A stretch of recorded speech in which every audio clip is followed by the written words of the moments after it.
سیر گلشن کون دیکھے دشت طیبہ چھوڑ، سیر گلشن کون دیکھے دشت طیبہ۔ بسم اللہ الرحمن الرحیم، الصلاۃ والسلام علیک یا رسول اللہ، خیرکم من تعلم القرآن وعلمہ، اللہم بارک لنا فی رجب و شعبان وبلغنا رمضان۔ تین قسم کے بدبخت حضرت سیدنا جابر بن عبداللہ رضی اللہ تعالیٰ عنہ سے مروی ہے کہ سرکار مدینہ صلی اللہ تعالیٰ علیہ وآلہ وسلم کا فرمان عبرت نشان ہے۔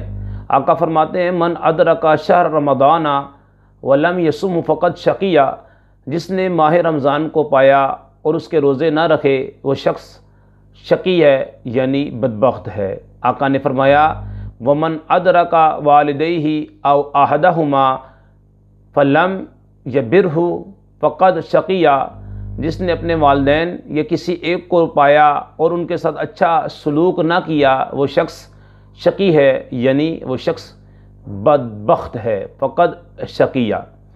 آقا نے فرمایا ومن ذکرت عندہ فلم یصلی علیہ فقد شقیہ، اور جس کے پاس میرا ذکر ہوا اور اس نے مجھ پر درود نہ پڑھا وہ بھی شقی ہے، یعنی بدبخت ہے۔ میٹھے میٹھے اسلام بھائیوں، درود پاک پڑھنے والے کتنے خوش نصیب ہیں، اور جو آقا صلی اللہ علیہ وآلہ وسلم کا نام سنے، نام نامی سنے اور درود پاک نہ پڑھے، یقیناً بڑا ہی بدبخت ہے وہ شخص کہ جس کے سامنے حضور صلی اللہ تعالیٰ علیہ وآلہ وسلم کا ذکر ہو اور آپ علیہ السلام پر وہ درود پاک نہ پڑھے اور اس کی برکتیں حاصل کرنے سے محروم رہے۔ جبکہ درود پاک پڑھنے والا کس قدر خوش نصیب ہے کہ اللہ پاک کی بے انتہا رحمتوں کا نزول ہوتا ہے۔ چنانچہ حضرت امام سخاوی رحمۃ اللہ تعالیٰ علیہ فرماتے ہیں کہ سرکار دو عالم صلی اللہ تعالیٰ علیہ وآلہ وسلم کا فرمان عالی شان ہے من صلی علیہ صلاۃ واحدۃ صلی اللہ علیہ عشرہ۔ آقا نے فرمایا جس نے مجھ پر ایک بار درود پاک بھیجا اللہ پاک اس پر 10 رحمتیں نازل فرماتا ہے۔ آقا فرماتے ہیں ومن صلی علیہ عشرا صلی اللہ علیہ میہ، اور جو مجھ پر 10 بار درود پاک بھیجے اللہ پاک اس پر 100 رحمتیں نازل فرماتا ہے۔